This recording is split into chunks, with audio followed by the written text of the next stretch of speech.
ایمان لاؤ کیسے؟ کما آمن الناس، جیسے الناس سب مفسرین متفق ہیں اصحاب النبی، ایمان لاؤ جیسے پیغمبر کے صحابہ لائے۔ اب بتاؤ معیار کس چیز کا نام ہے؟ یہاں اللہ نے کیوں نہیں فرمایا آمنو کما آمن اللہ و رسولہ اس جاہل کے مطابق؟ اس نے جو کہا اللہ معیار ہے، تو اس کو جہاں تو آنا چاہیے آمنو کما آمن اللہ، ایمان لاؤ جیسے اللہ ایمان لایا۔ رسول تب بنتا نا کام، لیکن ان جاہلوں کو یہ نہیں پتا کہ آمن ایمان کا تعلق مخلوق کے ساتھ ہے۔ آمن اللہ نہیں ہے، آمن باللہ ہے، لیکن انہیں نہ اللہ کا پتہ ہے نہ باللہ کا پتہ ہے، نہ حق کا پتہ ہے نہ معیار کا پتہ ہے۔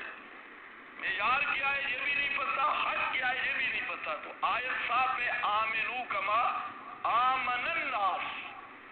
پھر یہودیوں نے ایمان کا دعویٰ کیا تو وہاں پر اللہ نے ذکر کیا ان آمنو بمثل ما آمنتم بہ فقد اہتدوا، اگر یہ ایمان لائے جیسے تم ایمان لائے ہو تو پھر تو ہدایت یافتہ ہے۔ ان تولوا، اگر تمہاری طرح ایمان لانے سے یہ منہ پھیرے، انما ہم فی شقاق، اس سے بڑی کیا رہنمائی ہوگی قرآن میں؟ پھر من المہاجرین والانصار والذین اتبعوہم بإحسان رضی اللہ، تو مہاجرین و انصار اور جو ان کا متبع ہوگا رضی اللہ، اس پہ اللہ راضی ہے، اس پہ اللہ راضی ہے۔ تو کتاب و سنت کے مفاہیم مراد معنی کا تعین وہ ہوتی صحابہ سے ہے۔ صحابہ کے بغیر نبوت پر ایمان ممکن ہے؟ آپ کی نبوت کے گواہ کون ہیں؟ صحابہ کو درمیان سے نکالو، حق کہاں ملے گا؟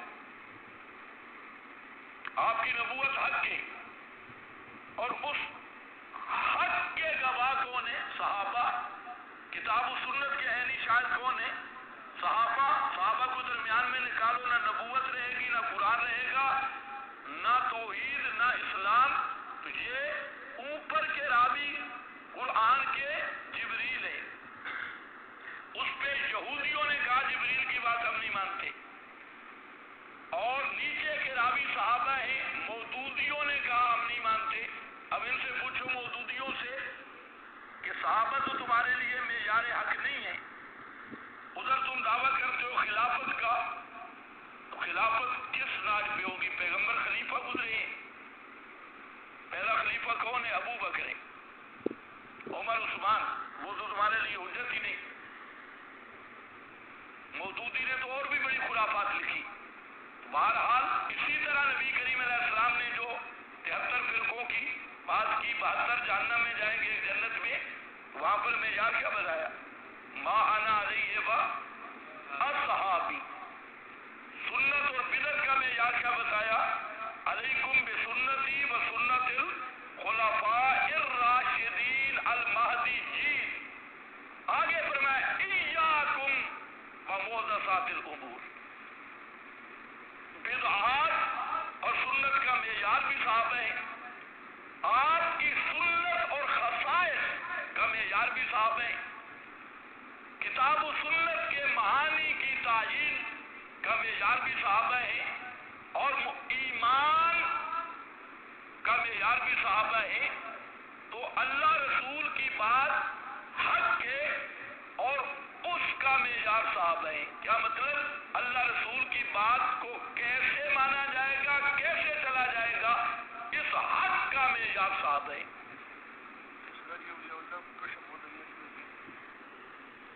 کشف تو بلی کو بھی ہوتا ہے، کہہ رہا ہے بعض بزرگوں کو کشف ہوتی ہے، بلی کو کشف نہیں ہوتا۔ آپ کہیں گوشت رکھ لیں، 10 منٹ کے بعد بلی وہاں ہوگی،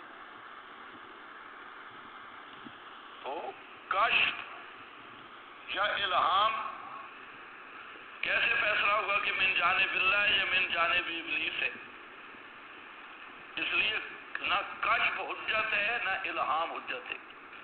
حجت وہ فرمان رسول ہے، کتاب اللہ. خواب، کشف، الہامی یہ سب لوگوں نے گپے بنائی ہوئی ہیں. باقی جو کشف ہے، کشف کیا ہے؟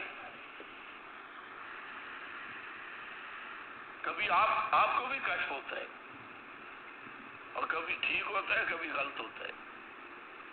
کیڑے مکوڑوں کو بھی کشف ہوتا ہے. ایک صوفی صاحب نے لکھا ہے کہ یہ جا رہا تھا، اس نے آگے جا کے خبر دی کہ آج بارش ہوگی. کیوں؟ کہتے ہیں بارش آنی ہو تو جو کھوتا ہے وہ ایک کان نیچے کرتا ہے، ایک اوپر کرتا ہے. میں نے کھوتے کو دیکھا، ایک کان نیچے کیا، اوپر کیا، اسے علامت قرار دیا. تو آپ کیا کہو گے؟ کشفی کھوتا. یہ کشف و الہام یہ چیزیں جو ہیں یہ شریعت میں ان کی کوئی حیثیت نہیں اور یہ کوئی حجت اور دلیل نہیں. ہو گیا.